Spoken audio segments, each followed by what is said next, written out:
Hi guys, let's start the 35th UPSC 2020 Prelims test series from Vision IAS. So the first question is, consider the following statements about the Preamble. Statement 1. The Preamble is an integral part of the Constitution. Number 2.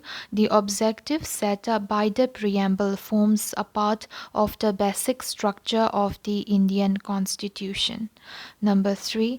No law can be struck down for being violative of the Preamble only.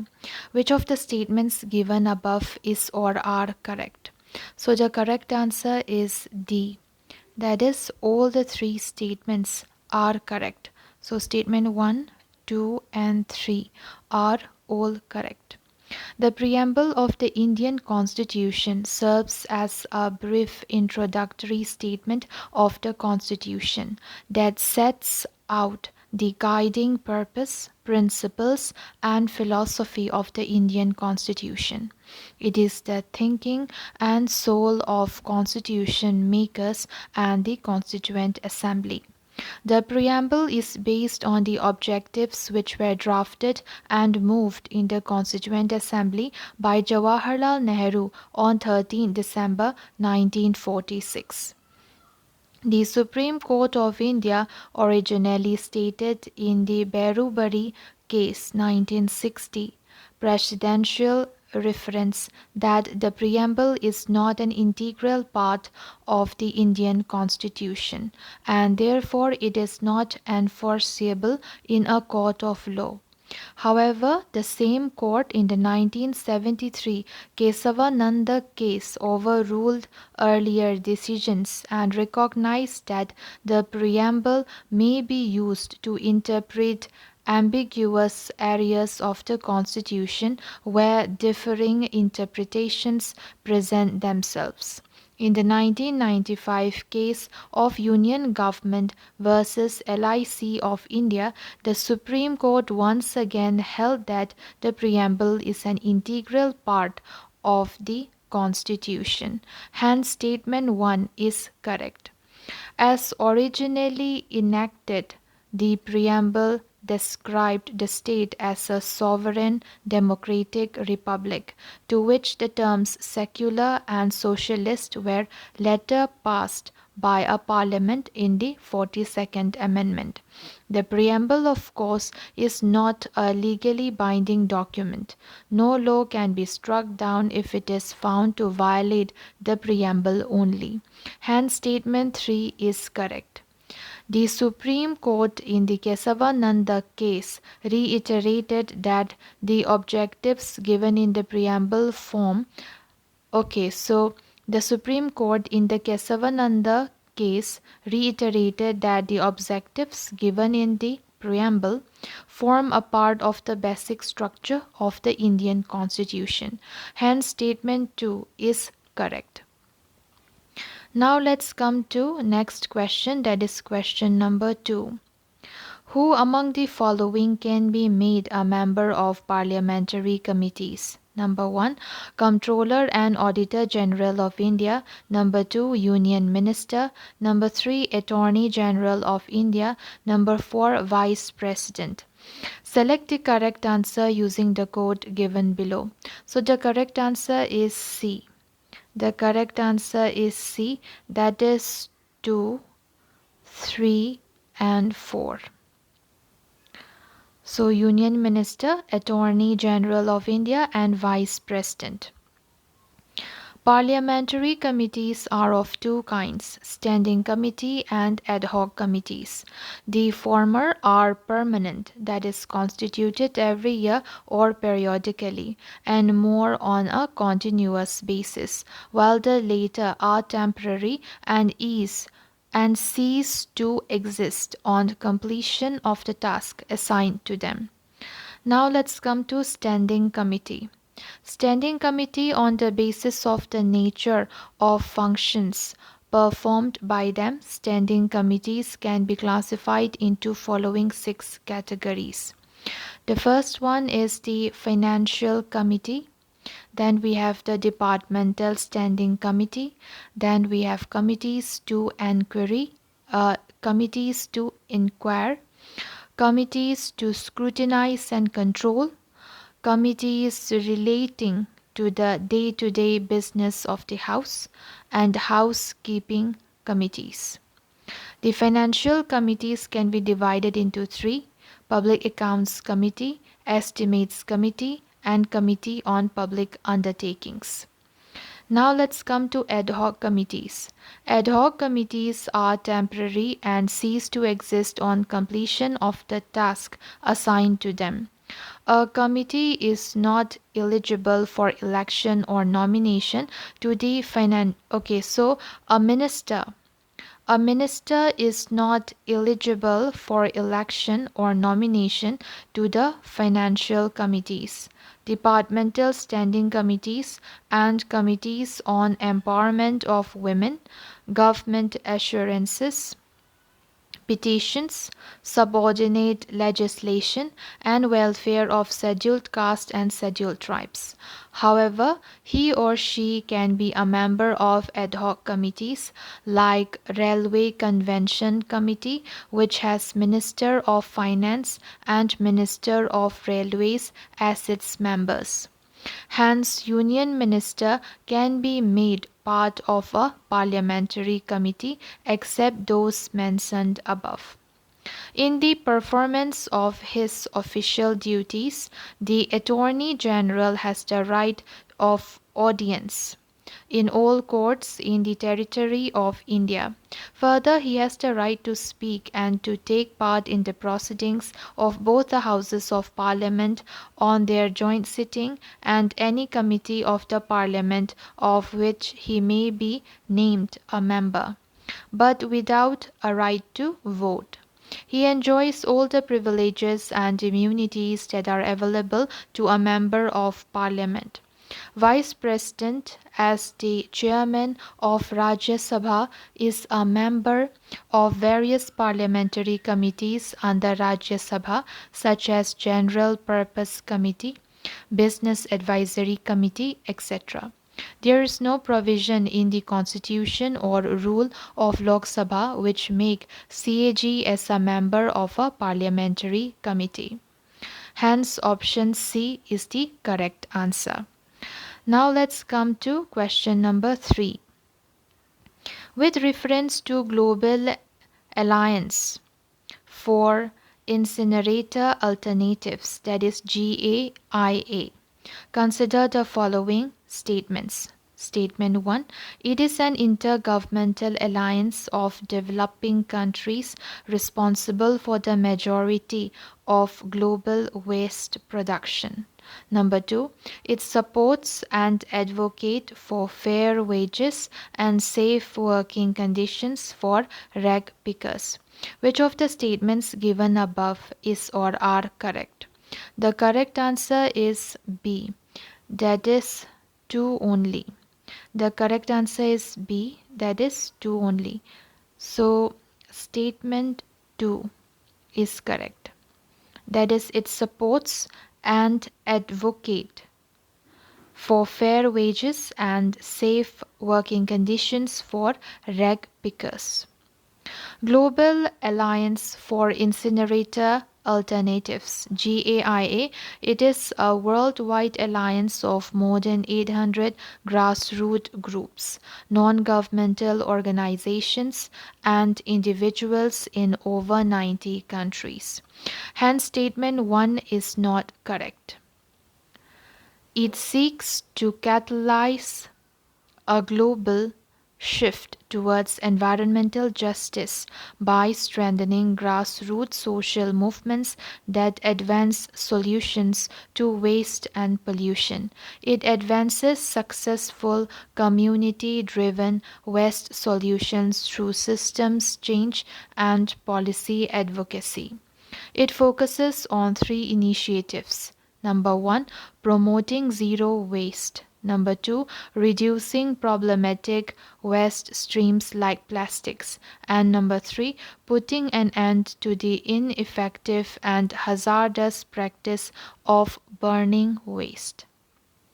It works with cities on zero waste systems, secures policies that reduce production and consumption of single-use disposable plastics, and supports powerful grassroots movements to fight plastic pollution at its source. It advocates against the existing incinerators and cement kilns, blocks the construction of new ones, and works to create clean energy solutions instead.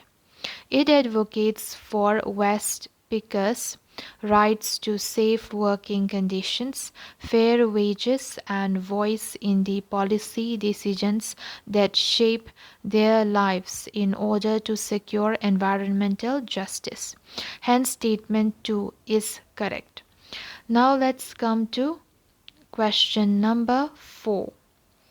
That is, neutrinos are invisible and almost massless particles that could be the building block for some incredible new technology. In this context, which of the following are the potential applications of neutrinos? Number 1, mineral exploration. Number 2, faster global communication. Number 3, non-proliferation of nuclear weapons. Number 4, studying the interior of the sun. Select the correct answer using the code given below. So the correct answer is D. The correct answer is D, that is 1, 2, 3 and 4. So all of them are correct.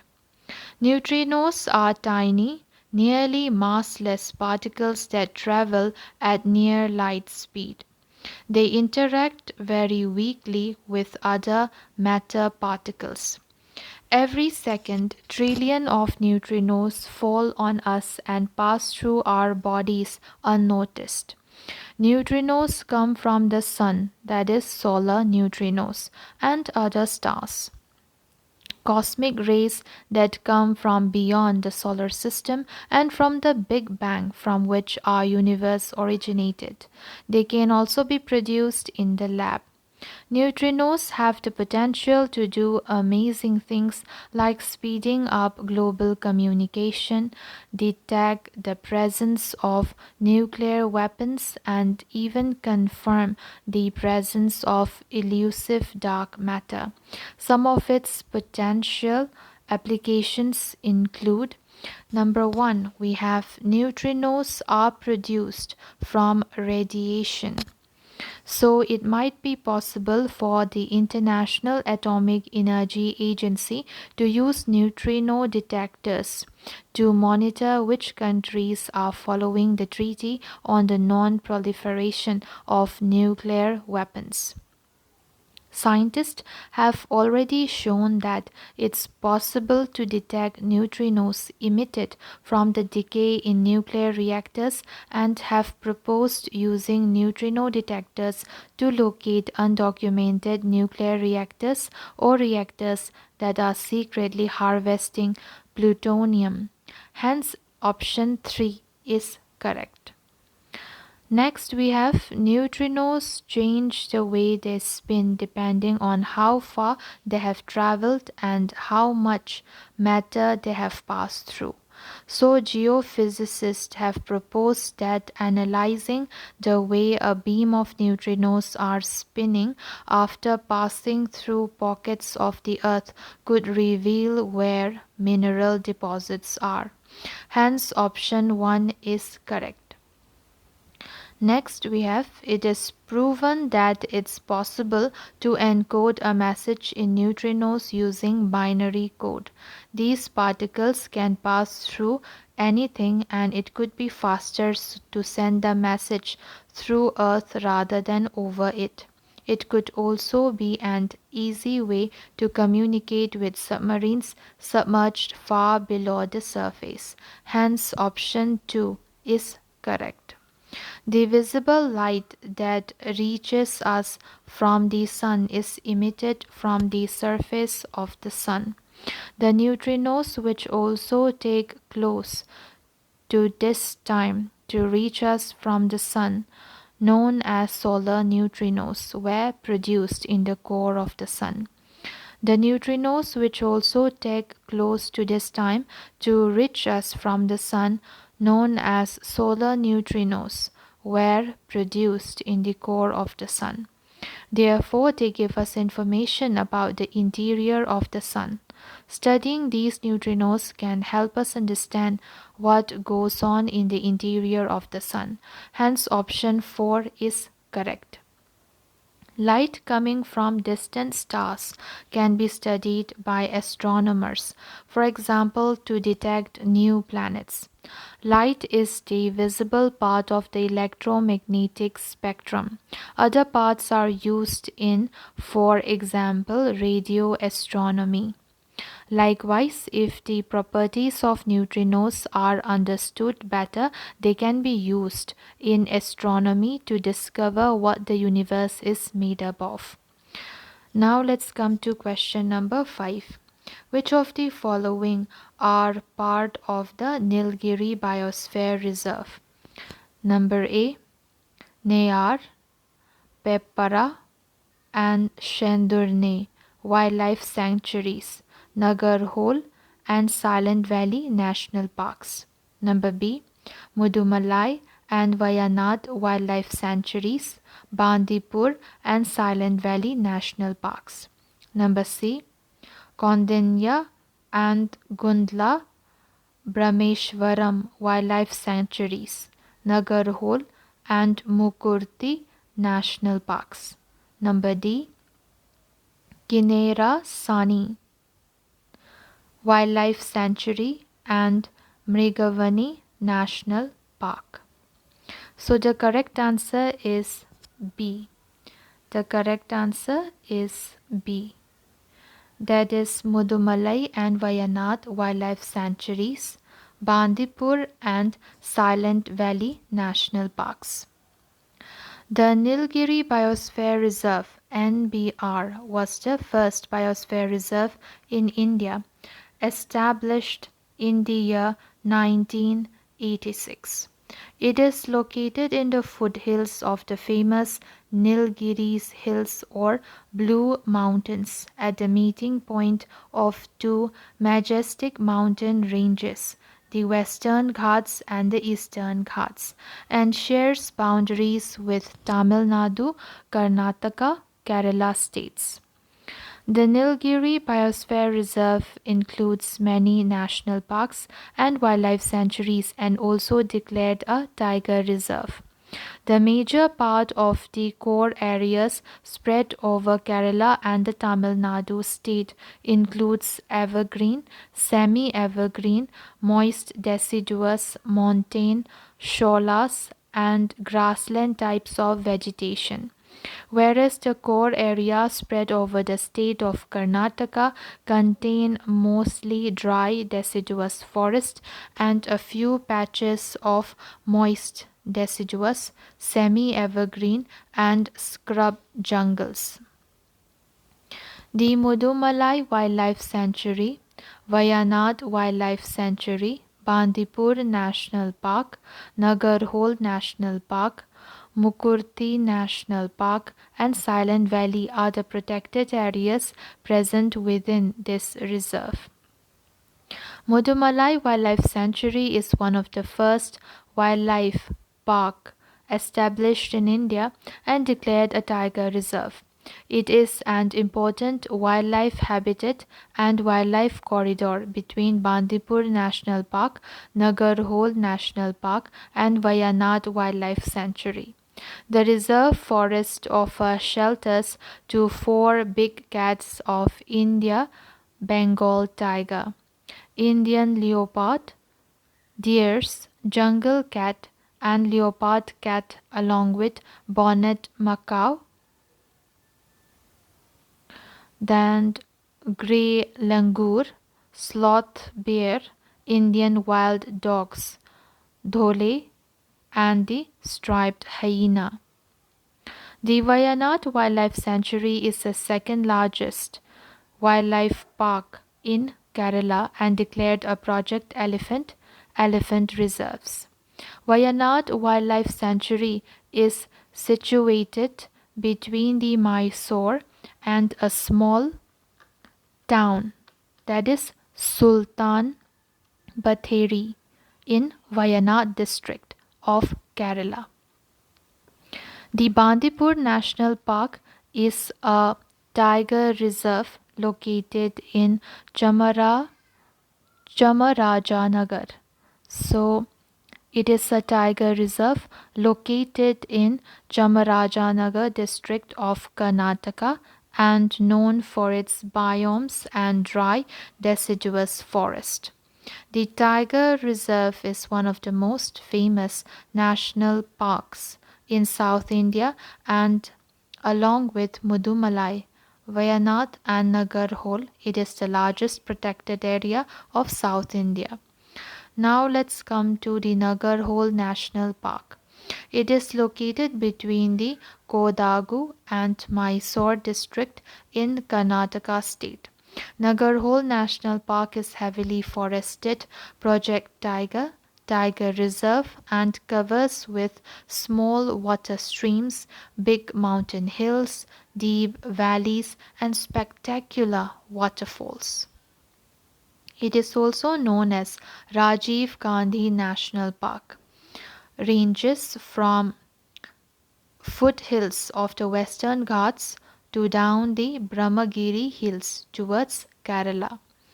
Next we have Mukurti National Park. It is situated western part of Nilgiri Plateau in the Western Ghat mountain range. Mukurti National Park is the major protected area of ungulate the Nilgiri tahr, the state animal of Tamil Nadu. Mukurti protected area provides habitat for sholas and montane grasslands wildlife. And the flora are numerous endemic plants, Scapigerus, Alchemilla indica, and impatiens. The Silent Valley National Park is the core area of the Nilgiri International Biosphere Reserve and part of World Heritage Site, the Western Ghats. The high diversity of Silent Valley National Park supports a wide range of wildlife and home to the largest population of endangered species, that is lion-tailed macaw, Malabar giant squirrel, and Indian flying fox or Greater Indian fruit bat. Question number 6. With reference to overseas direct investment, that is ODI, consider the following statements. Statement 1. It refers to an investment by an Indian entity or individual in a foreign entity outside India. Number 2. Any such investment requires the prior approval of the Reserve Bank of India, that is RBI. Which of the statements given above is or are correct? So the correct answer is C. That is both 1 and 2. So both the statements 1 and 2 are correct. Statement 1 is correct. Overseas direct investment, that is ODI, means that an Indian person or companies can invest directly their funds into a foreign country company. Direct investment outside India means investments either under the automatic route or the approval route by way of contribution to the capital or subscription to the memorandum of a foreign entity or by way of purchase of existing shares of a foreign entity either by market purchase or private placement or through stock exchange, signifying a long-term interest in the foreign entity. This is different from portfolio investment, which Indian companies can do up to 50% of their net worth in overseas companies listed on the recognized stock exchange or in the rated debt securities issued by such companies. Statement 2 is correct. So for question number 6, the correct answer would be A, that is one only. So only one statement is correct.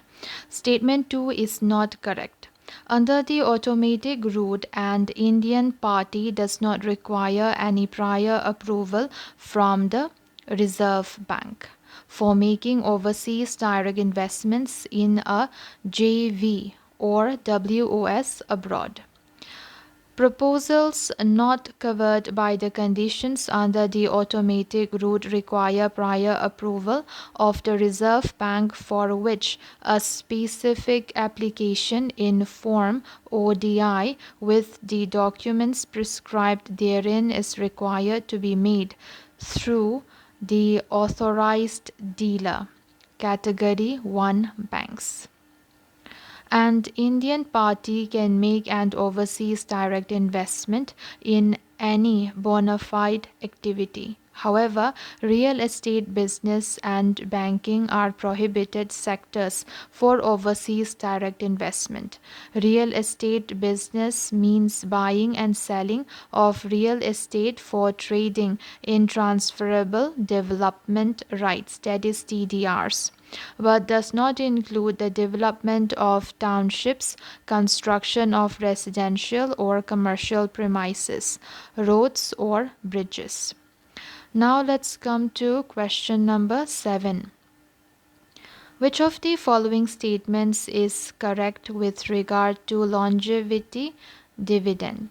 Number A, it refers to the economic benefits of which occur due to increasing aging population. Number B, it is the dividend given to the people who hold shares for a period of 25 years or above. Number C, it is the sum of health, social and economic benefits that result from slower aging. Number D, it is the economic benefits that accrue from the knowledge of elderly based on their experience. So the correct answer is C. That is, it is the sum of health, social and economic benefits that result from slower aging. Recently, a consortium of scientists and non-profit organizations has devised a plan to initiate an accelerated program of scientific research to develop, test for safety and efficacy, and then disseminate a therapeutic intervention to delay aging if proven to be safe and effective. This is referred to as the Longevity Dividend Initiative Consortium, LDIC. Now let's come to longevity dividend. The longevity dividend refers to the economic benefits of ending aging and eliminating the associated health care cost. The longevity dividend has been defined as the sum of health, social and economic benefits that result from slower aging. Hence, statement C is correct. Longevity dividend is secured by emerging technologies such as nanomedicine or engineered negligible senescence are important components of the fight against aging and essential for securing the longevity dividend. The concept of longevity dividend is gaining momentum. The concept is gaining momentum because the aging of our bodies is inherently modifiable, and that a therapeutic intervention that slows aging in people is a plausible target for science and public health. The speed with which population aging is progressing and chronic fatal and disabling conditions are challenging healthcare costs across the globe. The case is now being made in the scientific literature that delayed aging could be one of the most efficient and promising ways to combat disease, extend healthy life, compress morbidity, and reduce healthcare cost. Now let's come to next question, that is question number 8. In the context of geography, which of the following correctly describes the term lucky latitudes? Number A, region marking a distinct divide between the polluted air over Indonesia from the largely uncontaminated atmosphere over Australia. Number B, regions where the practice of domestication of wild plants and animals began to happen for the first time in human history. Number C, a belt encircling the earth, defined by the set of locations having the highest mean annual temperature at its latitude around the globe. Number D, regions devoid of natural calamities characterized by unique geological and geographical parameters. So the correct answer is B. That is, regions where the practice of domestication of wild plants and animals began to happen for the first time in human history. Lucky latitudes. This refers to the geographical regions where the practice of domestication of wild plants and animals began to happen for the first time in human history. It includes land that lies between the latitudes of 20 and 35 degrees north in the Old World and 15 degrees south and 20 degrees north in the Americas. These regions became more favorable to the rise of civilization when the rise in Earth's temperature ended the last ice age around 12,000 years ago. Consequently, people located in these geographic regions gained a head start over the rest of the world. The term was coined by Ian Morris in his book Why the West Rules for Now. The chemical equator concept was coined in 2008 when researchers from the University of York discovered a distinct divide between the polluted air over Indonesia from the largely uncontaminated atmosphere over Australia. The thermal equator, also known as the heat equator, is a belt encircling the Earth, defined by the set of locations having the highest mean annual temperature at each longitude around the globe. Now let's come to question number 9. Consider the following statements about metamorphism. Number 1. Gneiss is a metamorphic rock that forms when granite is subjected to intense pressure and temperature. Number 2, limestone. It's a sedimentary rock which undergoes metamorphism to form marble. Number 3, metamorphic rocks. It can also serve as source rocks for sedimentary rocks. Which of the statements given above is or are correct? So the correct answer is A. That is 1, 2, 3. So all the 3 statements are correct.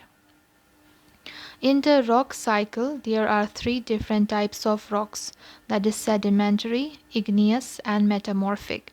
Sedimentary and igneous rocks begin as something other than a rock. Sedimentary rocks were originally sediments which were compacted under high pressure. Igneous rocks formed when liquid magma or lava magma that has emerged into the surface of the earth, cooled and hardened. A metamorphic rock, on the other hand, began as a rock, either a sedimentary, igneous, or even a different sort of metamorphic rock. Then, due to various conditions within the earth, the existing rock was changed into a new kind of metamorphic rock. Statement 1 and 2 are correct. Granite is an igneous rock that forms when magma cools relatively slowly underground. It is usually composed primarily of the materials quartz, feldspar, and mica. When granite is subjected to intense heat and pressure, it changes into a metamorphic rock called gneiss. Slate is another common metamorphic rock that forms from shale.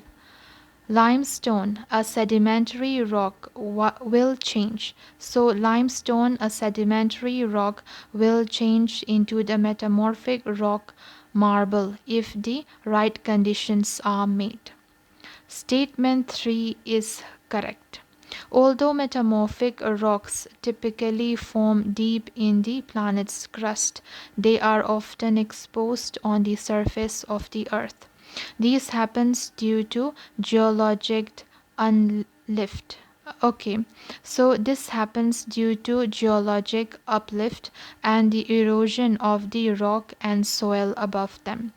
At the surface, metamorphic rocks will be exposed to weathering processes and may break down into sediment. These sediments could then be compressed to form sedimentary rocks, which would start the entire cycle anew. Now let's come to question number 10. Which of the following is known as the suicide bags of a cell? Number A, plastids. Number B, lysosomes. Number C, mitochondria. Number D, centrosomes.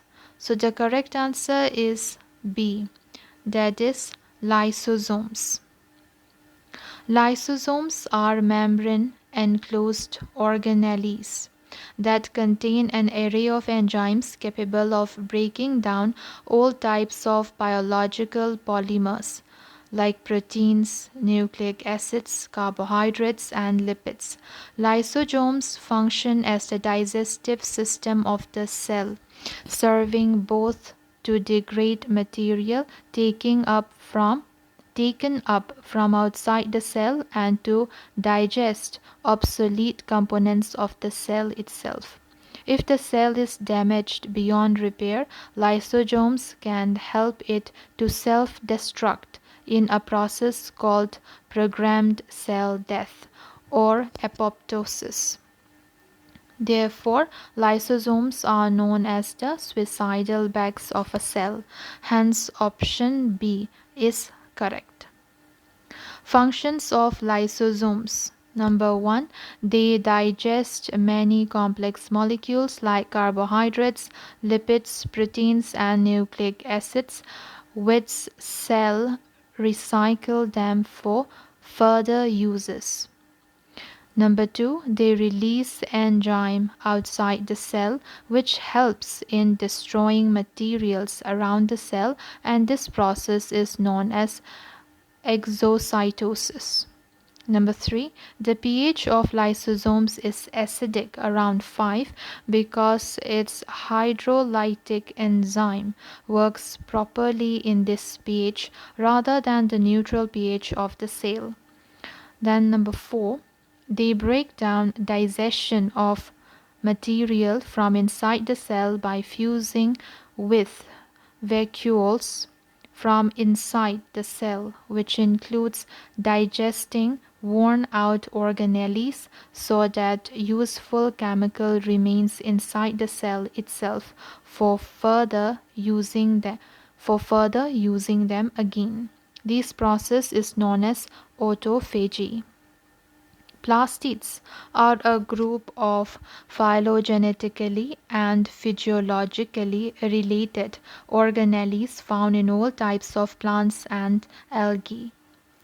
In their roles, the different types of plastids contribute to plant metabolism, thus promoting plant growth and development. One of the main characteristics of these organelles is the fact that they have a double membrane. In the cells, plastids are primarily involved in the manufacture and storage of food. They are therefore involved in such processes as photosynthesis, synthesis of amino acids and lipids, as well as storage of various materials, among a few other functions. A centrosome is a cellular structure involved in the process of cell division. Before cell division, the centrosome duplicates, and then, as division begins, the two centrosomes move to opposite ends of the cell. Proteins called microtubules assemble into a spindle between the two centrosomes and help separate the replicated chromosomes into the daughter cells. Mitochondria are rod-shaped organelles that can be considered the power generators of the cell, converting oxygen and nutrients into adenosine triphosphate, that is ATP. ATP is the chemical energy currency of the cell that powers the cell's metabolic activities. Now let's come to question number 11. Which of the following leaders left Congress against the decision of launching the non-cooperation movement by Indian National Congress? Number 1, Muhammad Ali Jinnah. Number 2, Annie Besant. Number 3, Bipin Chandra Pal. Number 4, Surendranath Banerjee. Select the correct answer using the code given below. So the correct answer is D. That is 1. Okay, so the correct answer is D. That is 1, 2, 3, and 4. So all of them. Many prominent Congress leaders left Congress just before the non-cooperation movement. Post-Nagpur session in 1920, leaders like Muhammad Ali Jinnah, G.S. Kharpadde, Annie Besant, B.C. Pal left as they believed in the constitutional and lawful struggle. Surendranath Banerjee founded the Indian National Liberal Party of India in 1920. So all of them left. Now let's come to question number 12. The temples of this kind of architecture are made up of special type of stones, greenish or blackish chloritic sit, popularly known as the soapstone. The presence of a star-shaped plan in Shikhara is a unique feature of this architecture. The pillars in this type of temples have the presence of female figures like Salabhanjika and Madanikai on them. Which temple architecture is being talked about in the above passage? Number A, Pallas. Number B, Chalukyas. Number C, Nayakas. Number D, Hoysalas. So the correct answer is D. The correct answer is D. That is Hoysalas. Hoysala architecture. The Hoysala temple art and architecture is an important architectural feature of Indian art history in general and Karnataka in particular. Hoysala architectural style is just a continuation and combination of Badami Chalukya, Rashtrakuta, and Kalyana Chalukyan style. The most important salient feature of the Hoysala temple architecture is the special type of stone used. It is greenish or blackish chloritic schist, popularly known as the soapstone. It is a fine-grained stone, easily malleable and ductile at the time of quarrying it from the mine. It has the property of becoming harder once it is exposed to sun. So the soft stone was easily quarried and fashioned into sculptures, but with the exposure to stone it became very hard. This type of stone is available in plenty throughout the southern districts of Karnataka. Very rarely these temples are built of granite also. The stellate or the star-shaped plan is another originality that was introduced by the Hoysala artist. It did not have any gradually developing earlier stages and was a suddenly flickered idea representing vigor and elegance besides originality to Hoysala temples. The Jagati or the platform is another characteristic that one notices in the Hoysala temples. The Jagati is also star-shaped in the plan, actually parallel to the outline of the Sikhara and Sukhanasi. Thus, it provides enough space for the devotees to go round the temple as a part of their ritual. Some of the friezes at the Hoysala temples, which have stories from Ramayana, Mahabharata, and Bhagavata carved on them, are so minute that one has to look at them very closely. The Hoysala temples can be divided into 5 groups depending on the number of garbhagrihas they possess, such as Ikakutta, 1 garbhagriha, Vyukutta, Vikutta, so it would be Divikutta, so 2 garbhagrihas. Then we have Trikutta, 3 garbhagrihas. Then we have Chatushkutta, 4 garbhagrihas, and Panchakutta, so it would be 5 garbhagrihas. So we can divide the temples into 5 groups depending on the number of garbhagrihas they possess. So the first one is Ekakutta, then we have Dvikutta, then we have Trikutta, then we have Chakushkutta, then we have Panchakutta. Okay, so lath-turned pillars which have high polish on them, made of soapstone, are another special feature of the Hoysala temple architecture. The Hoysala artist had a special fascination for concentric circles while making pillars, though other types are also seen. Generally, the pillars contain a square or rectangular base like the part at the bottom, followed by concentric circles of different types till we reach the capital. The bracket figures, called by various names such as Salabhanjika, Madanikai, Puthali, Silabalika, etc., are another notable feature of the Hoysala temples. Usually they are young damsels shown in various moods such as decorating, singing, dancing, hunting, talking to parrot, etc. So the answer is Hoysalas. Now let's come to question number 13. Which of the following are the benefits of a rice fish farming system? Number 1, increase in farm income. Number 2, increase in rice yields. Number 3, reduction in soil degradation. Number 4, reduction in emission of greenhouse gases. Select the correct answer using the code given below. So the correct answer is D. That is 1, 2, 3, and 4. So all the 4 statements are correct.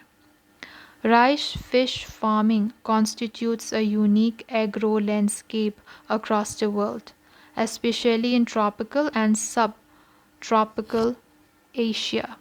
It is no longer an agro-production practice but an agro-culture pattern. Co-culture of rice and aquatic creatures combining animal production, for example fish, shellfish, crab, shrimp, and ducks, in paddy rice systems has been proposed as a technique to maximize the use of land and water resources to provide both grain and animal protein. Today, the impact of rice cultivation on the environment, including its effect on greenhouse gases emission, is a matter of concern for all of us. Global climate change is closely linked to agricultural production. Two major GHGs, that is greenhouse gases from agricultural sectors, are methane, that is CH4, and nitrous oxide. Methane emission depends on anaerobic degradation of organic complexes such as plant residues, organic matter, and organic fertilizers under submerged conditions where there is a lack of oxygen. Research has shown that the rice fish cultivation system is capable of lowering the emission of methane and other greenhouse gases.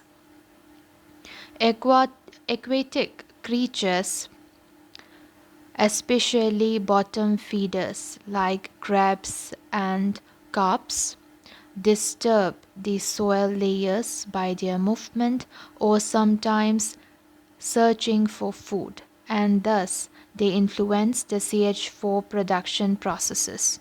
Potentially, aquatic creatures increase diluted oxygen in field water and in soil, which shifts anaerobic digestion to aerobic digestion and helps to reduce CH4 emissions. Recently, it has been estimated that methane emission from the rice fish cultivation system is 34.6% less than that from a rice monoculture cultivation system. Hence, the method of rice fish farming is also beneficial to restore soil fertility and avoid soil degradation, which is a major global environmental issue. The rice fish system requires only a small amount of pesticide and fertilizer as it is a low input system. The economic aspect of this system indicates that its adoption has led to an increase in the economic efficiency of farmers. According to a report in Bangladesh, the net income return from rice fish culture was over 50% greater than that from rice monoculture. Rice yields from the rice fish system were 10 to 26% higher, labor input 19 to 22% lower, and material inputs were 7% lower. Additionally, fish production increased net income. Hence, all the statements given are correct. The method of raising fish from the rice fields probably began with the beginning of rice cultivation itself in the northeast, because the waterlogged rice fields create a natural habitat for fish. Studies in Assam have shown that rice fish cultivation is a viable, environmentally friendly, low cost, low risk additional economic activity with multiple benefits, including increased income and increased fish availability for the rural farming community. Along with reducing the emission of greenhouse gases, co-culture systems have beneficial effects on farm income and improving the livelihood of poor rural people and progressive farmers. Further, development in this method in the agricultural sector is potentially profitable and environment friendly. Now let's come to question number 14. Consider the following pairs. On the one side we have ports, on the other side we have the states where it belongs. Number 1, Vadhavan, Maharashtra. Number 2, Kathu, Andhra Pradesh. Number 3, Gangavaram, Gujarat. Which of the pairs given above is or are correctly matched? So the correct answer is B. That is one only. So only pair 1 is correct. Vadhavan Port. The Union Cabinet gave in principle approval for the establishment of a new major port at Vadhavan, Maharashtra. The Vadhavan port will be developed on the landlord model, a special purpose vehicle SPV to be set up to provide the necessary infrastructure to the port. The natural draft at the Vadhavan port near the coast is about 20 meters, which is expected to maintain large ships at this port. The development of the Vadhavan port will house the container ships of 16,000 to 25,000 the TEU capacities. According to the government report, the total cost of Vadhavan port project is about rupees 65,544.54 crores. Next we have Gangavaram port. Gangavaram port located in Vishakhapatnam, Andhra Pradesh. And so pair 3 is incorrect. Is India's deepest port. Inaugurated in July 2009, it has a depth of 21 meter.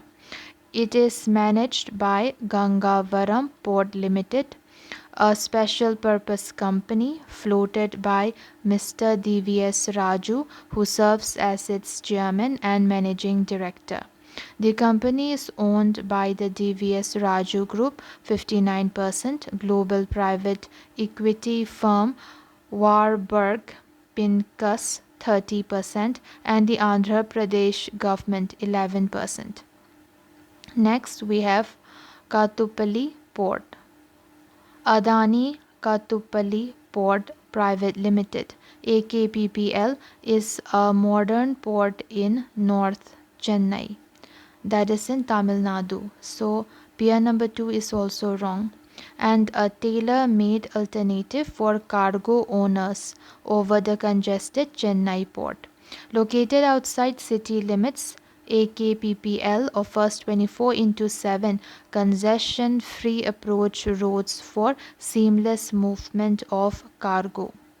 It is also an authorized economic operator AEO, offering a wide basket of service such as a dedicated yard for direct port delivery clearance, direct port entry for factory stuffed or self-sealed export-laden containers, and flexible carting. It is well connected to cargo clusters, national highways, and container freight stations. Now let's come to question number 15. In the context of cultural traditions in India, what is Panguni Uttaram? Number A, it is a festival celebrated as the wedding day of gods and goddesses. Number B, it is an all-women festival celebrated to seek the blessings of goddess Parvati for long life of their husbands. Number C, it is a festival dedicated to the Hindu religious sun god, that is Surya, and marks the first day of the sun's transit into Capricorn. Number D, It is a festival. It is a harvest festival celebrated in Kerala with snake boat race and flower arrangements forming major attractions. So the correct answer is A.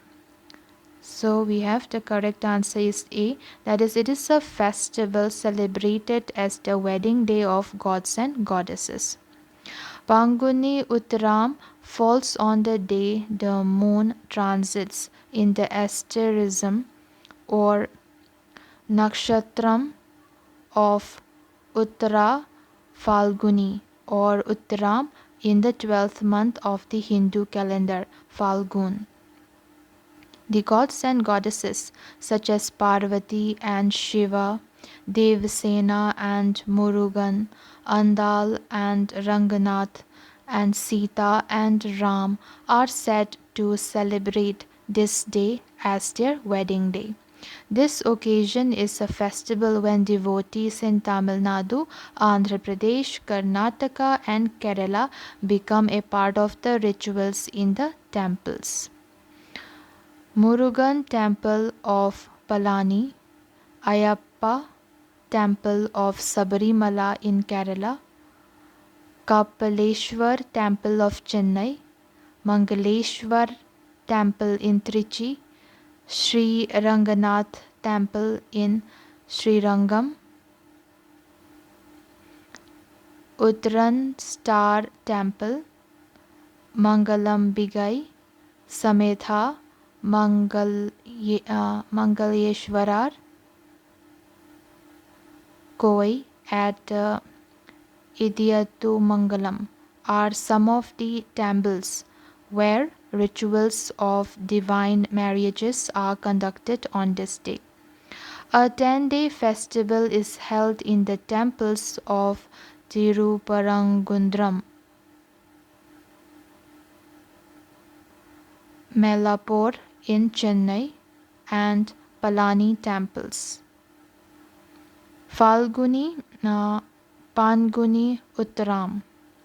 So Panguni Uttaram marks the beginning of good relationships.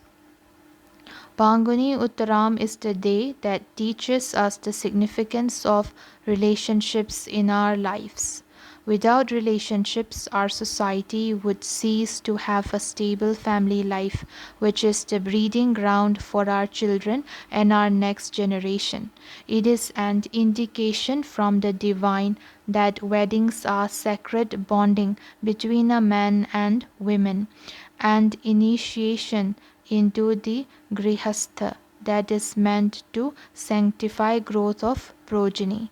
Hence, the correct option is A. Now let's come to the next question, that is question number 16. Gravitational lensing refers to number A, the process of amplification of weak gravitational waves reaching Earth to analyze the source of the waves. Number B, distortion and magnification of light due to the presence of matter. Number C, local variations in gravity that result from topographic and subsurface density variations. Number D, refraction created by gravitational waves at the upper layers of Earth's atmosphere. So the correct answer is B. The correct answer is B, that is distortion and magnification of light due to presence of matter. Einstein's general theory of relativity describes how mass concentrations distort the space around them. The presence of matter, that is energy density, can curve space-time, and the path of a light ray will be deflected as a result. A gravitational lens can occur when a huge amount of matter, like a cluster of galaxies, creates a gravitational field that distorts and magnifies the light from distant galaxies that are behind it, but in the same line of sight. Hence, option B is correct.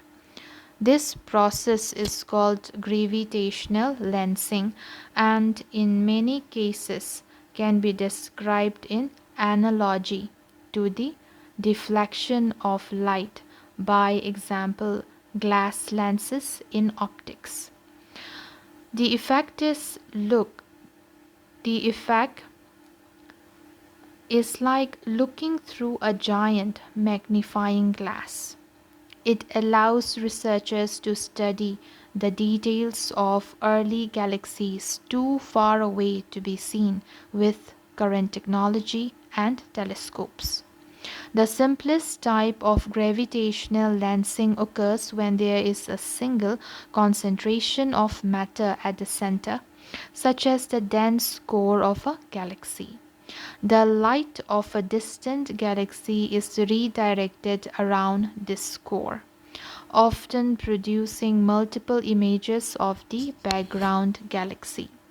When the lensing when the lensing approaches perfect symmetry, a complete or almost complete circle of light is produced, called as Einstein ring. Hubble observations have helped to greatly increase the number of Einstein rings known to astronomers. So the correct answer is B. Now let's come to question number 17. What started with the Ripon Resolution in 1882 got a boost from Royal Commission in 1908 and Resolution of May 1918, but ultimately got established in a free India. Which of the following is the above statement referring to? Number A, Panchayati Raj Institution. Number B, Voting Rights to Women. Number C, Federal Public Service Commission. Number D, Bicameral Legislatures in Provinces. So the correct answer is A. The correct answer is A, that is Panchayati Raj Institution. The Panchayati Raj system started with the Lord Ripon Resolution 1882 that suggested that the local bodies be made as representative as possible of the people. Later, the Royal Commission 1908 suggested that the local bodies be given judicial jurisdiction too. The resolution of May 1918 suggested more participation from people. The Constitutional 73rd Amendment Act 1992 finally established the Panchayati Raj institution. So the correct answer is A. Now let's come to question number 18. Asia Pacific Trade and Investment Report is published by which of the following organization? Number A, United Nations Economic and Social Commission for Asia and the Pacific, that is UNESCAP, UNESCAP. Number B, United Nations Conference on Trade and Development, that is UNCTAD. Number C, G20. And number D, Asian Infrastructure Investment Bank, that is AIIB. So the correct answer is A, that is UNESCAP. The Asia Pacific Trade and Investment Report APTIR is a recurrent publication prepared by the Trade, Investment and Innovation Division of the United Nations Economic and Social Commission for Asia and the Pacific, that is UNESCAP. Hence option A is correct. It provides information on and independent analysis of trends and developments in number 1, intra and inter-regional trade and goods and services. Number 2, foreign direct investment. Number 3, trade facilitation measures. Number 4, trade policy measures. Number 5, preferential trade policies and agreements. The report offers insights into the impacts of these recent and emerging developments on countries' abilities to meet the challenges of achieving inclusive and sustainable development. Now let's come to UN Escape. The Economic and Social Commission for Asia and Pacific, ESCAPE, serves as the United Nations regional hub promoting cooperation among countries to achieve inclusive and sustainable development. ESCAPE has emerged as a strong regional think tank offering countries sound analytical products that shed insight into the evolving economic, social, and environmental dynamics of the region. The Commission's strategic focus is to deliver on the 2030 Agenda for Sustainable Development, which is reinforced and deepened by promoting regional cooperation and integration to advance responses to shared vulnerabilities, connectivity, financial cooperation, and market integration. ESCAPE's research and analysis, coupled with its policy advisory services, capacity building, and technical assistance to governments, aims to support countries' sustainable and inclusive development ambitions. Now let's come to question number 19. World's largest granite Samadhi Buddha statue. So, world's largest granite Samadhi Buddha statue is located in this country. In 2019, the Indian Prime Minister has also received the replica of Samadhi Buddha statue by the President of this country. Which of the following countries is being described best by the above passage? Number A, Sri Lanka. Number B, India. Number C, Thailand. Number D, Afghanistan. So the correct answer is A, that is Sri Lanka. Rambo the Gala. So Rambo the Gala Buddha statue is the largest granite rock carved seated Buddha Samadhi position statue in the world. It's located in Sri Lanka in Monaragala Temple in Kurunegala district. There is another Samadhi Buddha famous statue situated at Mahamevnava Park in Anuradhapura, Sri Lanka. The Buddha is depicted in the position of the Dhyana Mudra, the posture of meditation associated with his first enlightenment. This statue is 7 feet 3 inches in height and carved from dolomite marble. In the Dhyana Mudra, the Buddha sits cross-legged with his upturned palms placed one over the other on his lap. This position is universally known throughout the Buddhist world, and this statue is therefore one of the most typical pieces of Buddhist sculpture.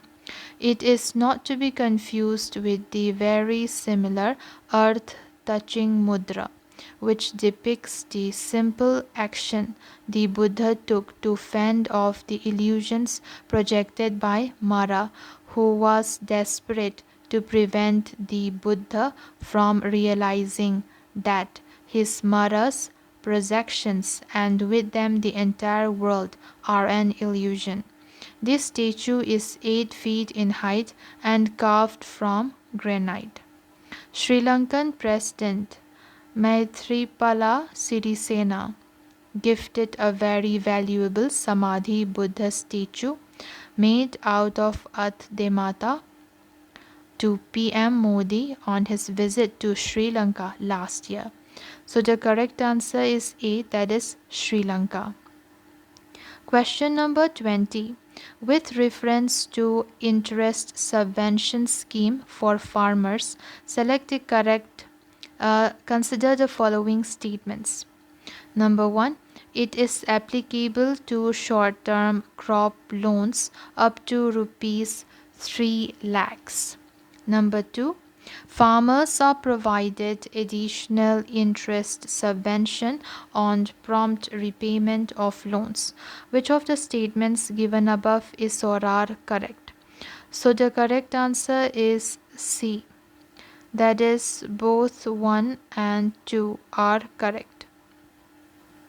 With a view to ensuring the availability of agriculture credit, including loans taken against Kisan Credit Card, that is KCC, at a reasonable cost at a reduced rate of 7% per annum to farmers, the Government of India is implementing an interest subvention scheme of 2% for short-term crop loans up to rupees 3 lakh. The scheme is implemented through public sector banks and private sector banks, reimbursement through RBI, regional rural banks and cooperatives, reimbursement through National Bank for Agriculture and Rural Development, that is NABARD. Currently, besides 2% interest subvention, the farmers on prompt repayment of crop loans on or before the due date are also provided 3% additional interest subvention. Thus, in case of prompt payee farmers, the short-term crop loans are provided at an effective interest rate of 4% per annum. The benefit of interest subvention is extended for a period of up to 6 months to small and marginal farmers having KCC on loan against negotiable warehouse receipts with the purpose of preventing distress sale of produce. In terms of the extent, interest subvention scheme on short-term crop loans, loans are made available to the farmers at 7% per annum, and on prompt repayment, an incentive of 3% is credited to the farmer's account. While the benefit of interest subvention is passed on upfront to the borrower farmers by banks, the reimbursement of audited schemes received from banks through Reserve Bank of India in respect of commercial banks and NABARD in respect of cooperative banks and regional rural banks is made by Government of India on the basis of available budgetary resources. So the correct answer is 1 and 2. Both the statements are correct. Question number 21. Which of the following were published by Gandhiji? Number 1. Harijan Sevak. Number 2. Navjeevan. Number 3. Indian Opinion. Number 4. Young India. Select the correct answer using the code given below. So the correct answer is D. That is 1, 2, 3, 4. So all of them are published by Gandhiji. Gandhiji's endeavor was to reach out and communicate with as many people and opinions as possible. Publication of periodic journals published in multiple languages was one such mode of communication. Gandhiji's ideas and practices have inspired many movements and academic inquiries. The journals by Gandhiji are: Number 1. Indian Opinion. Number 2. Navjeevan. Number 3. Young India. Number 4. Harijan. Number 5. Harijan Bandhu. Number 6. Harijan Sevak. Hence all the options are correct. Now let's come to question number 22. Question number 22. Which of the following is or are correct regarding duty credit scrip? Number 1. It is a certificate that can be used by its holder for the payment of import tariffs. Number 2, they are issued to exporters by the Director General of Foreign Trade. DGFT. Select the correct answer using the code given below. So the correct answer is C. That is, both the statements 1 and 2 are correct. Duty credit scrip or scribe is the most popular export promotion incentive provided by the government to exporters. A duty credit scribe is a certificate or scribe that can be used by its holder for the payment of import tariffs, that is customs duties. The purpose of the scheme is to promote exports by giving import tariff concessions to exporters for helping them to import machinery and components they use for producing exportable goods. Under this script, exporters can get import tariff, that is customs duty concessions to a specific percentage of their export value. Following are the main features of duty credit scrip. Number 1, they are issued to exporters by the Director General of Foreign Trade, that is DGFT. Number 2, the scrip allows duty reduction, that is non-payment of taxes of a specified amount in the scrip. The scrip value or the amount of tax reduction will be specified in the scrip. Number 3, the scrip value or tax reduction is expressed as a percentage of export turnover of the exporter. Number 4, the scrip value usually varies between 3% to 5% under Foreign Trade Policy 2015. The following types of customs duties can be paid by using the duty credit scrip. Number 1, basic customs duty. Number 2, safeguard duty. Number 3, transitional product safeguard duty. Number 4, anti-dumping duty. So the correct answer is C, that is both 1 and 2. Now let's come to question number 23. Consider the following pairs: biofuel generation, and we have source also. Number 1, first, biofuel generation, non-food biomass. Number 2, so we have the second, vegetable oils. Number 3, we have the third generation. It would be engineered algae. Which of the pairs given above is or are correctly matched? So the correct answer is B. The correct answer is B, that is 3 only. So only 3, the third pair, is correct. Biofuels are energy sources made from recently grown biomass, that is plant and animal matter. Biofuels have been around for a long time, but petroleum and coal have been used primarily as energy sources due to their high abundance, high energy value, and cheap prices. Fossil fuels such as coal and petroleum also come from biomass, but the difference is that they took millions of years to produce.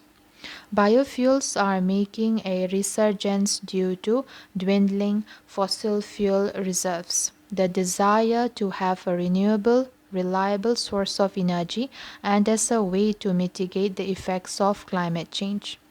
Biofuels are a renewable resource because they are continually replenished. Fossil fuels, on the other hand, are not renewable since they require millions of years to form. There are 3 types of biofuels: first, second, third generation biofuels. They are characterized by their sources of biomass, their limitations as a renewable source of energy, and their technological progress. Number 1, we have first generation.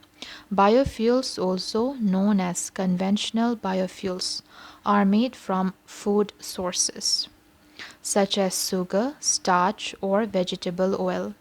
First generation biofuels are produced through well understood technologies and processes like fermentation, distillation, and transesterification. The main drawback of first generation biofuels is that they come from biomass that is also a food source. This presents a problem when there is not enough food to feed everyone. So the first pair is incorrect. Next we have second generation. So second generation biofuels come from non-food biomass like wood, organic waste, food waste, and specific biomass crops, but still compete with food production for land use. So this is the second generation, and this is incorrect also for, so the number 2, the pairing, it's incorrect. Then we have the third generation. Third generation biofuels use specially engineered crops such as algae as the energy source. These algae are grown and harvested to extract oil within them. The oil can then be converted into biodiesel through a similar process as first generation biofuels, or it can be redefined into other fuels as replacements to petroleum based fuels. Third generation biofuels present the best possibility for alternative fuel because they don't compete with food. However, there are still some challenges in making them economically feasible. So the correct answer is 3. So only the third pair is correct. Now let's come to the next question, that is question number 24. Consider the following statements about the salt satyagraha. Number 1, K. Kelapan organized a march from Tiruchirappalli to Thanjavur to break the salt law. Number 2, C. Rajagopalachari organized salt marches in the Malabar region. Number 3, Gopabandhu Chaudhary organized salt marches in Balasore, Cuttack, and Puri regions. Which of the statements given above is or are correct? So the correct answer is B. The correct answer is B, that is 3 only. So only the third statement is correct. Statement 1 is not correct. K. Kelapan, a Nair Congress leader, famed for Vaikom Satyagraha, organized salt marches in the region of Malabar. Statement 2 is not correct. C. Rajagopalachari organized a march from Tiruchirappalli to Thanjavur to break the salt law. Then we have statement 3 is correct. So Gopabandhu Chaudhary organized salt marches in Balasore, Cuttack, and Puri regions. Now let's come to question number 25. Consider the following statements regarding foreign contribution to non-governmental organizations, that is NGOs. Statement 1. Foreign contributions by NGOs are regulated by the Ministry of Finance. Number 2. Centrally funded NGOs receiving more than rupees 1 crore grant annually are audited under the Lokpal and Lokayukta Act 2013. Which of the statements given above is or are correct? So the correct answer is B. The correct answer is B, that is 2 only. So only statement 2 is correct. Recently, the government has tweaked rules on NGOs receiving foreign funding, under which office bearers, key functionaries, and members of NGOs receiving such funds will have to declare before the government that they were not prosecuted or convicted for religious conversion. Thus, it has been made mandatory for office bearers and key functionaries and members to certify that they have not been prosecuted or convicted for conversion from one faith to another and for creating communal tension and disharmony. Statement 1 is not correct. NGOs play an important role in the upliftment of the weaker sections of the society and their overall development. This is especially true in the case of India, where a vast majority of its population continues to remain under the poverty line and have little or no access to even basic facilities provided by the government.